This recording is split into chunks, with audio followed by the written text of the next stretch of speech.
but we were struggling to figure out how were we actually growing, like what was actually driving the business forward, both at say a strategic level. So we had this mix of marketing, sales, and product. What was actually the successful drivers of the business? And if you asked in the management meeting, so like, okay, what's driving the business? There was like zero agreement on it. This is SaaS Scaled, the podcast where data meets action, with host Arman Eshraghi. Each week, Arman will be sitting down with CEOs and industry leaders from the technology sector, giving you the insight to innovate without reinventing the wheel. They'll discuss challenges, best practices, and how to identify the right metrics. So if you want to get to market faster and in a way that matters, then subscribe and join us every week as we discuss SaaS Scaled. This episode is brought to you by Qrvey, the modern no-code analytics solution for SaaS companies on AWS. The tools you need to take action with your data on a platform built for maximum scalability, security, and cost efficiencies. If you're ready to reduce complexity and dramatically lower costs, then contact us today at Qrvey.com. That's Qrvey.com.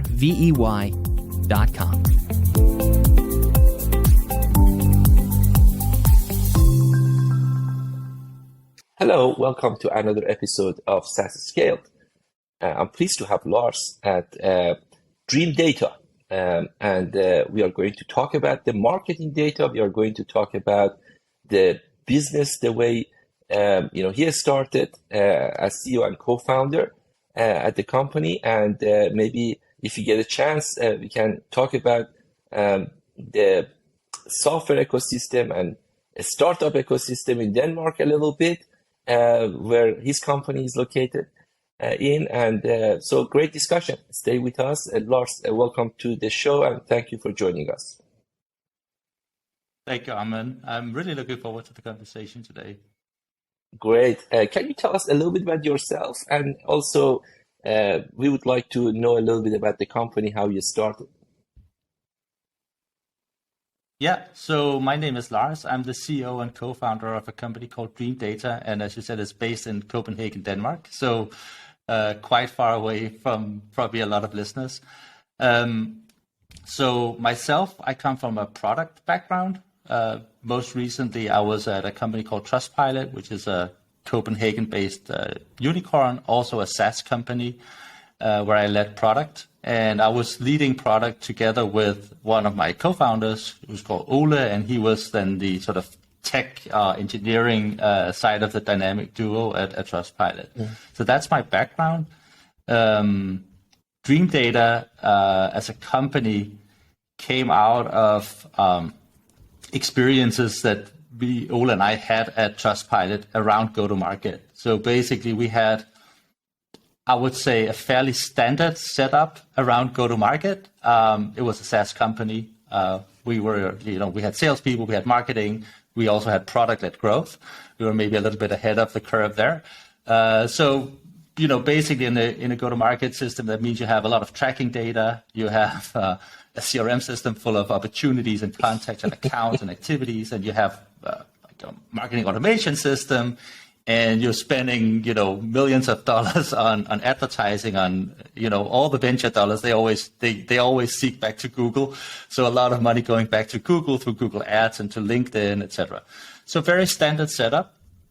And still, we were struggling to figure out how we were doing really well. It was sort of a super healthy business growing really well. But we were struggling to figure out how were we actually growing, like what was actually driving the business forward, both at say a strategic level. So we had this mix of marketing, sales, and product. What was actually the successful drivers of the business? And if you asked in the management meeting, so like, okay, what's driving the business? There was like zero agreement on it. But also at a more tactical level, like we had a free product. Which features in the free product were actually driving successful business, or we were spending lots of dollars in marketing, which campaigns were driving successful outcomes. So pretty weird, like standard data set, but no answers. And we went sort of looking for a product that could help us fix this, something that would just magically connect our data sources and give us the answers we were looking for. And we found that it didn't exist. So, we are tech and product people. So we went to work and did sort of a big internal project and solved it like that. You obviously dreamed about it a lot. I think you obviously dreamed about that data a lot. It was definitely, I think that was where the name came from, because it was like, what do we really want? This is what we want. And that's where the project came from. And the thesis basically was that this could be a product, that even though it was a lot of hard work to build these data models, you could actually build something that would work for B2B companies out there. I think it was if you're thinking about go-to-market in business to consumer world, that is heavily automated. Like Amazon doesn't employ 1 million salespeople to sell all the stuff that they sell. So it's a very automated go-to-market. But in B2B, that automation of go-to-market is just happening now. And the systems and products that exist in business to consumer are not super well suited for business to business, because of, the business to business context is different. You have buying committees, and you have legal negotiations, and you have long sales cycles, and you have people changing jobs, and lots of things that are very different in business to business relative to business to consumer. And that means that you need some kind of a different solution for it. And the thesis was, we could build that product. And that's what we set out to do then. Fantastic. So you mentioned a number of names that, of course, are the most common tools in the market, like, for example, HubSpot on the marketing, like Salesforce on the sales part, like placing AdWords on Google or working with LinkedIn. But does your product also work with a variety of other environments? If someone said, I'm not using HubSpot, actually I'm using something else, maybe Market, or maybe something else, or I'm not using Salesforce, I'm using some other CRMs or these kind of things. How does it work from data point of view and the way you bring data to the system?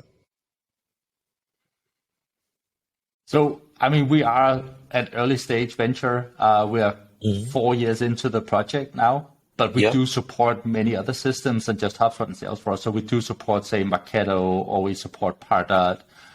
We support Pipedrive, Close, Microsoft Dynamics. So we do support a number of when other you build tools. Products, when you build products, I think just by supporting, say, the Salesforce Pardot, Marketo part of the ecosystem, that's already a pretty big market. Sure. So we are going at the sort of expanding gradually, and we're finding that there are certain systems that we will meet now and then when we're selling where we don't support it, and sometimes we decide to build and then start supporting that product. But we have a fairly good inflow of inbound customers that sort of fit within the tech ecosystem that we support. Fantastic. But it is, if you compare to something like sorry. No, go ahead. Sorry.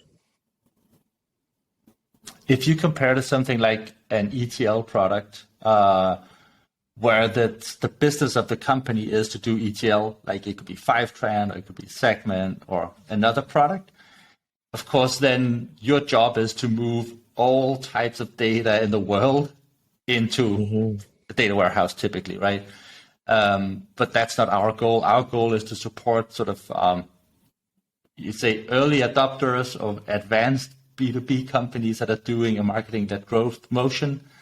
We want to support those, and that sort of limits the scope of what we have to support. We don't have to support 50 or 100 integrations. Or let's say, if you're in the business to consumer space, people are buying ads from like so many different sources. So, in the business to consumer space, there are like ETL tools that are specialized in just ETLing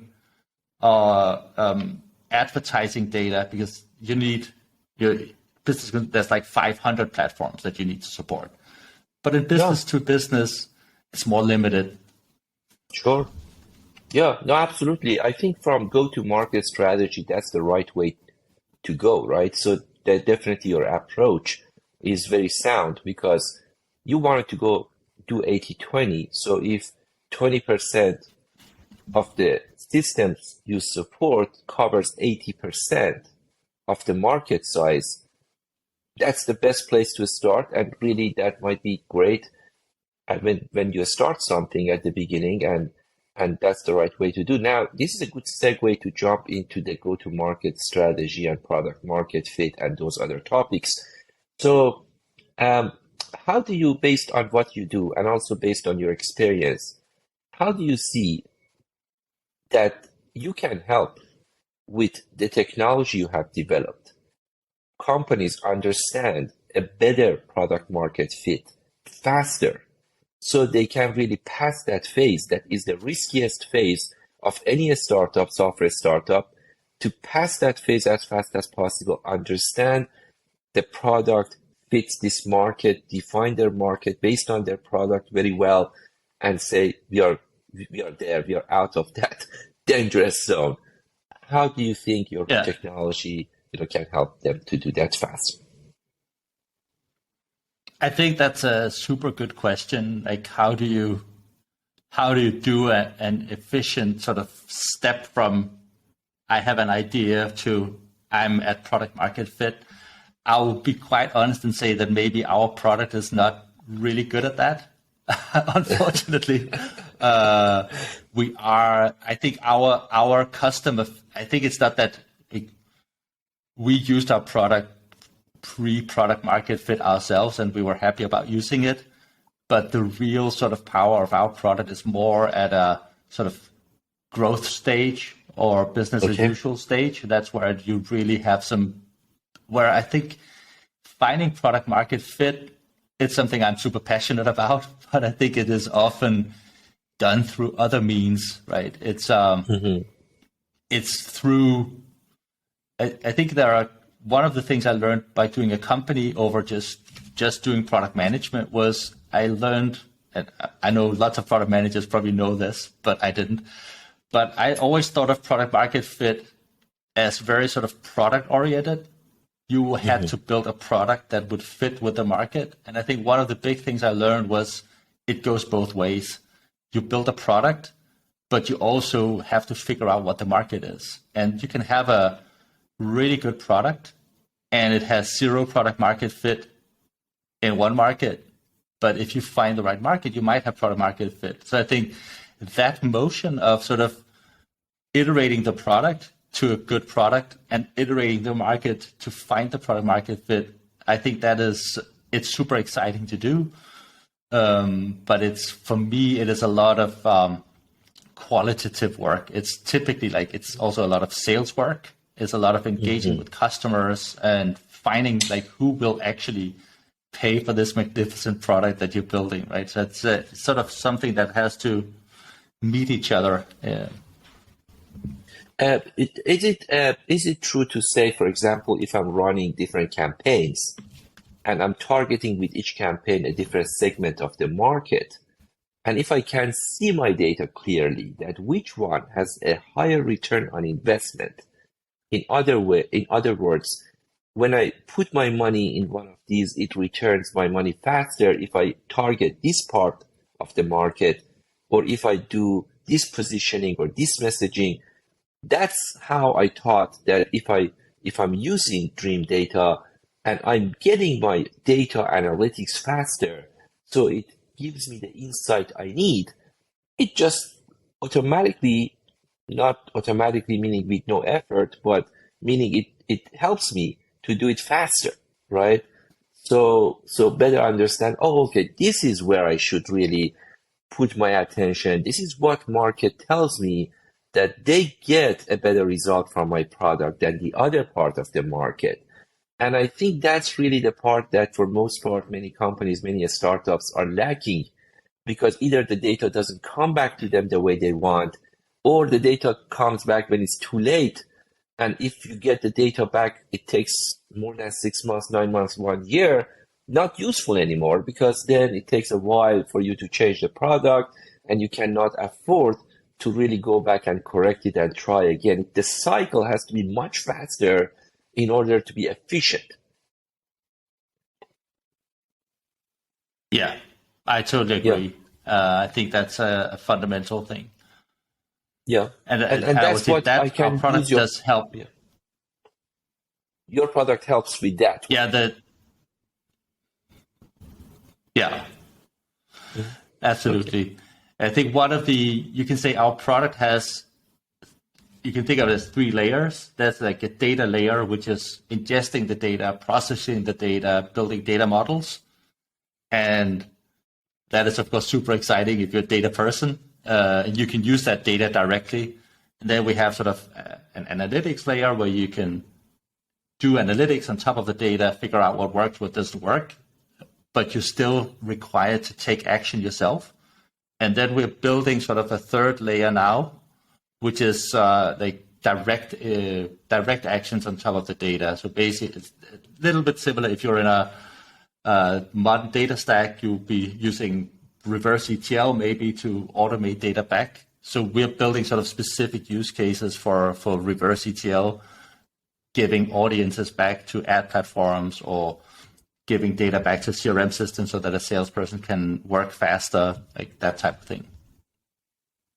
And what combination of customers you have geographically, if you think about, for example, US versus Europe, is it distributed? Is it the majority of the customers you have are US based or Europeans or mixed?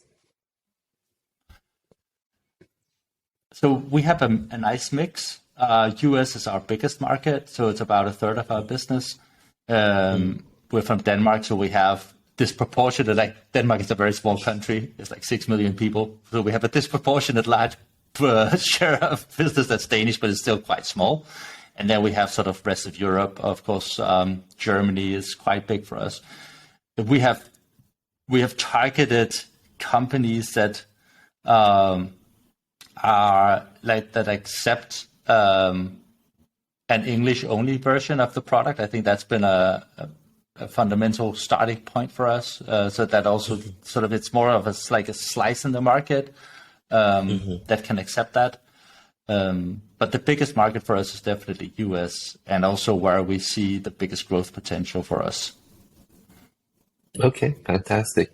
What do you think would be the next step from your perspective for what you guys do? Is the next major milestone that you wanted to really accomplish within the product and the strategy or the business? I would say from a product standpoint, I'm super excited about feeding data back to platforms, what I was talking about before. I think some of this is we are using other products for it ourselves at the moment. We're using a product called High Touch for it. We're super happy about it, but it is very complicated to do. And some of the use cases, it's a little bit like the whole product. It's very complicated to do, but it's definitely something you can productize if you're sort of accepting that you're not going to do reverse ETL for the entire world. You're just going to do it for like a limited set of use cases that are very important to go-to-market people. So building that, I think I'm very excited about. Feeding data back to ad platforms so that they can do better machine learning on top of that data. That's a fundamental thing. Or building great audiences that you can, there's a lot of complexity at the moment around sort of how can I, if somebody's visiting me or I know somebody exists, how can I actually then target them with ads? It's becoming harder and harder with sort of changes in technology around cookies, etc. So sort of having good ways of building audiences, passing them off to advertising platforms is very interesting. So those are the things I'm very, very excited about currently. Now, talking about that particular aspect, as you said, as we go forward with more awareness around data, and people want to be in control of their own data. In early years of internet and web, that it was still, that was something that nobody paid attention to it yet. And then it was, as you said, cookies and, the idea that I'm actually generating data and who owns that data, that was not discussed in details. But nowadays, as we go forward and we have more policies, especially in some states in the US, like California, or Europeans are very aware of that and are passing some kind of regulations and laws in the ultimate solution that really people own their own data and they can really, there's a data privacy and everything. But at the same time, marketers want a system that they can benefit people. So the more intelligent the system of marketing is, the better for consumers would be. Rather than I just receive non-related ads, I'd rather to receive some ads that actually I'm interested in and I benefit from. And I don't have any intention to increase the marketing budget of the manufacturer or whoever is marketing to me, and just that automatically will be added to the cost of the product I'm going to buy. And for no good reason, I don't want to just cause them to spend more on marketing. I rather for them to be smart and intelligent and responsible.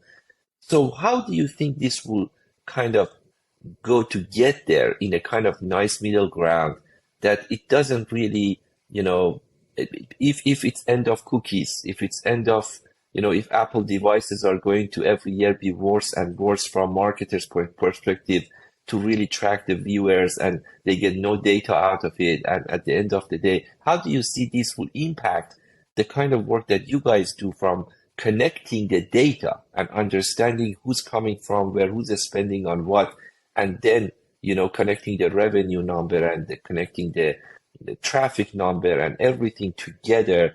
How does it impact? How do you see it's going?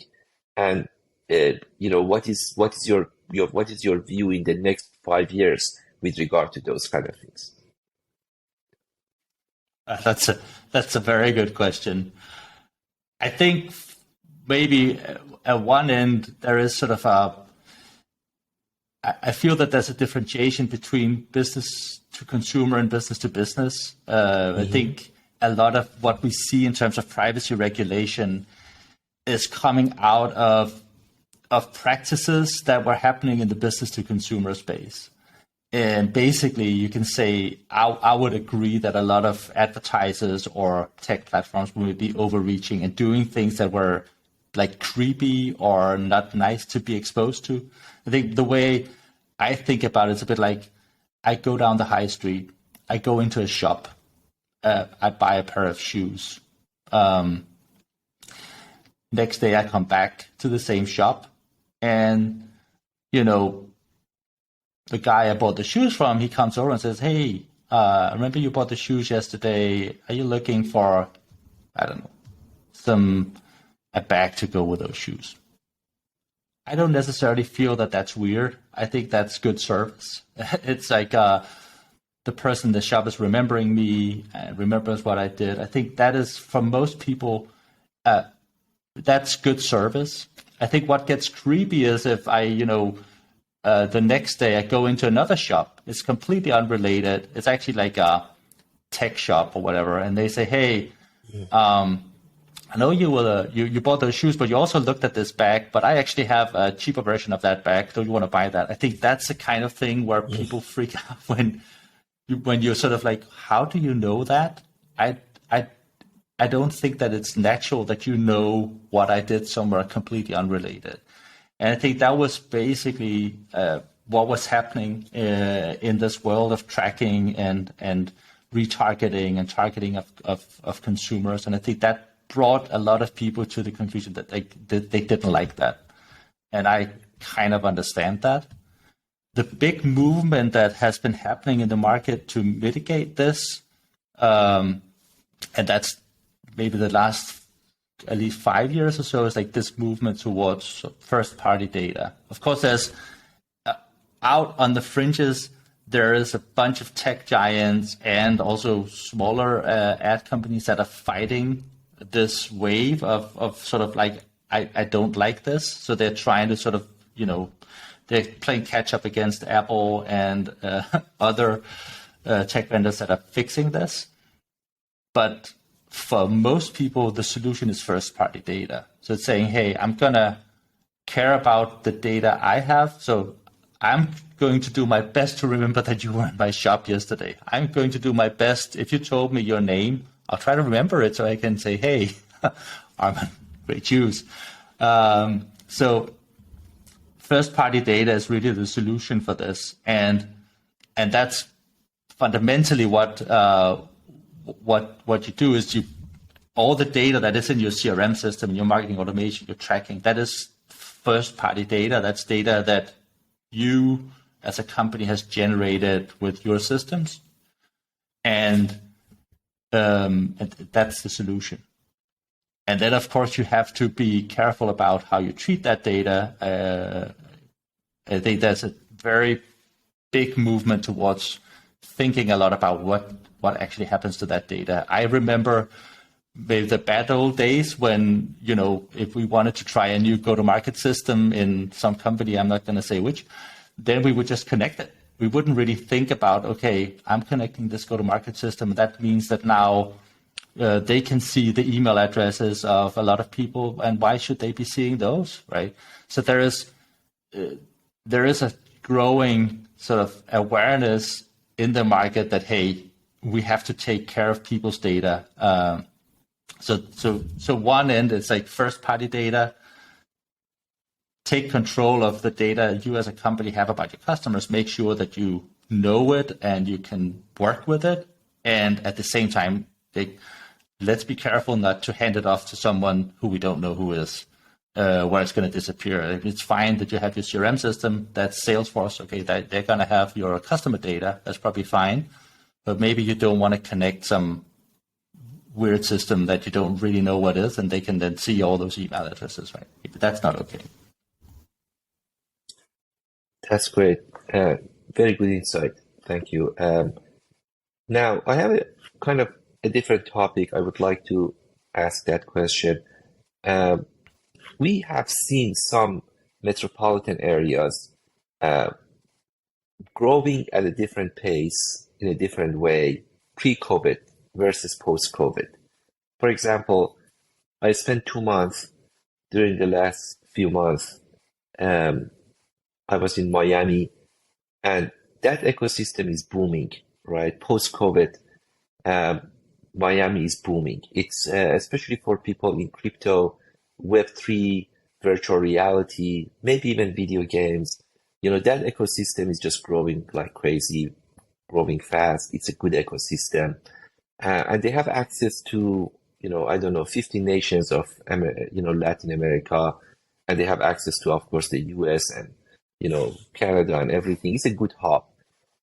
You see in a different way that also has helped cities like Austin, Texas, which I'm right now, that has been growing faster post-COVID for many reasons, especially in SaaS market. They are growing very fast amongst other segments that they have done a good job. On the contrary, you see some areas, maybe the growth pattern has changed or is changing. And Bay Area, which I used to live there for 4 or 5 years before. And then you see that post-COVID, it was a different Bay Area and Silicon Valley that it was before COVID. And I think COVID many people moved out, working remotely, and those kind of in-person gatherings every day, every minute, every hour, all of these software guys, going to those kind of things is happening more virtually. People are not there anymore. So you see a different kind of pattern is getting shaped over there.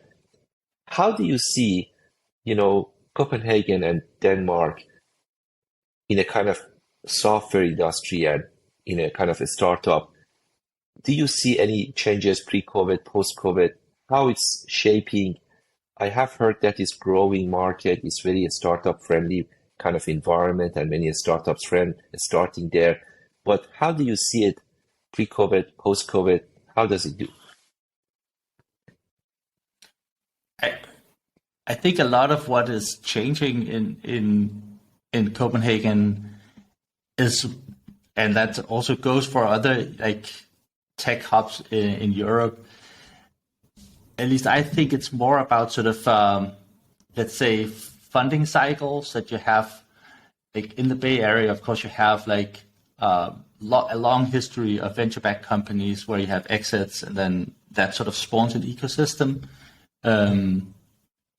Whereas in Denmark, that's something that is happening much later.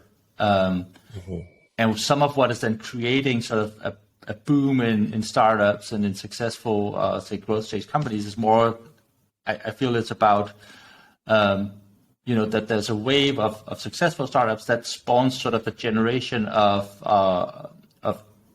people coming out of those startups. Maybe they have done well. They have a little bit of, they had some equity, so they can afford to go and work without salary for a while and build a company, and that creates a wave. And I think actually like Copenhagen is doing really well now. If you go to Sweden and you look at something like Stockholm, that wave was happening. They are sort of, I can't remember, like they're maybe on the third wave of this. They had some earlier successes than Copenhagen, which sort of drove the ecosystem forward faster. Right now, it's a really good time here. We had like a handful of really successful companies and funding journeys that spawned sort of good companies. But it's still like, if you compare to the States, it's on a very small scale. But it's good.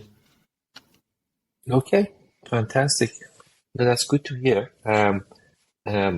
So I'm going to ask you also, if you could, to introduce or share with us some of the books that you like, some of the books that you have read, and you thought that those are kind of, the life is not the same after you read that book comparison to before reading the book. Some books are like that and they have a very good impact in what you do and maybe the business, maybe your life. It can be either, books related to what you do professionally or not. Is there anything that comes to your mind and say, this is really the kind of book I really liked it? I think like one of the most influential books for me has been a guy called Marty Kagan, Loved, which is sort of about building tech products.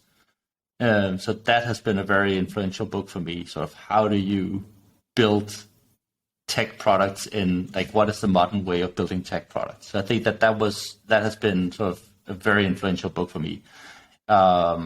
It's not a new book. I think it's more than 10 years old, but it's like, of course, there are some new editions of it. So that's a very good book. And then I would say more recently, also related to what I said around sort of product market fit and the role of finding the market, because that has been maybe the new part of the journey here, because we had built products before, but this sort of, how do you match it to the market, has meant that I have been quite interested in the marketing side of this. How do you actually sort of define your market? I read a book by April Dunford called Obviously Awesome, which is about product marketing. And I think that was very exciting for me to read. And I think understanding, getting to understand what product marketing is and how insanely important it is in an early stage startup, because actually I feel like product marketing is almost like, next to product, probably it is the most important thing you can be doing, because that is figuring out who you're selling to, how you're selling. That book I really loved. Fantastic. Thanks again, Lars, for being here with us today. I enjoyed the conversation, and definitely I will follow you on LinkedIn, and I would love to, see how you guys grow, and I wish you all the best. Thanks, Arman. I mean, it's been great talking to you, and I hope to see you sometime in Copenhagen. I hope so, too.